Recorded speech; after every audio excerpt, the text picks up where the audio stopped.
后来继续来讲这个乌豆啊，只有一个看乌乌，无啥有人言。但是其实哦，伊的营养价值是真悬哦。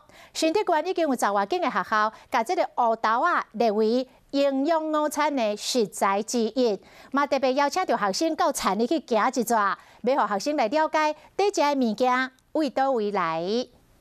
再卷到底。家己中豆糖家己做，论表内底够真侪好料的，其中一项食材乌豆，囡仔拢想要知影伊是为倒位发出来。新竹县的囡仔对农民来到户外上课，拢感觉真心熟。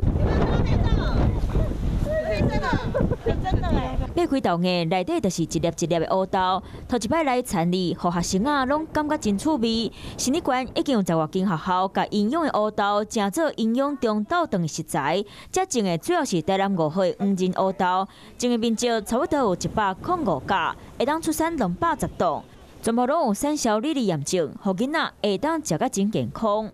富含了这个花青素，还有就是大豆异黄酮，所以这2个基本的大家最关注的这个。带囡仔来到产地体验，互囡仔会当知影这食材是为倒位来的，在地自产自销，嘛可靠保障。